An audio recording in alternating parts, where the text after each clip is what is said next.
sake of my understanding, can you just repeat this once again? I just want a repetition of this once again. This healthcare example. Of course. So in a hospital ER model, you'd have key entities like patients, doctors, appointments, departments, and medical records. For instance, the patient entity would include attributes like patient ID, name, date of birth, and contact info. The doctor entity would have attributes like doctor ID, name, specialization, and contact info. The appointment entity would link patients and doctors and would include details like appointment ID, date, time, and the reason for the visit. You'd also have departments representing different hospital sections like cardiology and medical records to store each patient's medical history. Then you define relationships like a patient can have multiple appointments, a doctor can be part of one or more departments, and so forth. This way, the ER model gives a clear blueprint of how all the data pieces interact in the hospital setting.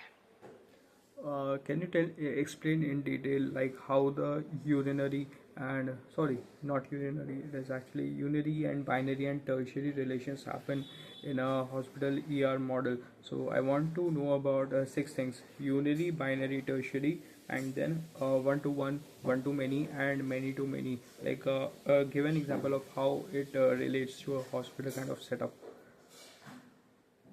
Absolutely. Let's break it down. First, unary relationship. This is a relationship between instances of the same entity.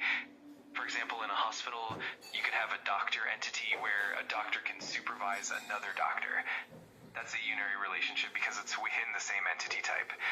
Second, binary relationship. This involves two different entities. For instance, the relationship between doctor and patient is binary. A doctor treats patients, and each patient is treated by a doctor. Third, tertiary relationship. This involves three different entities. For example, you might have a relationship involving patient, doctor, and department. A patient is treated by a doctor in a specific department. That's a tertiary relationship because it involves three different entities. One-to-one relationship. This means that one instance of an entity relates to exactly one instance of another entity. For example, each doctor might have a unique office number, and each office number is assigned to only one doctor. 5, one-to-many relationship. This means one instance of an entity can relate to multiple instances of another entity. For example, one doctor can have many patients, but each patient is treated by one doctor. 6, many-to-many relationship. This means multiple instances of one entity relate to multiple instances of another entity. For example, a patient can have multiple doctors, and each doctor can treat multiple patients. All these different relationship types help you model the complex interactions and data structures within a hospital ER model. Thanks a lot. I'll get back to you again, but this was a good explanation. I'm thankful to you.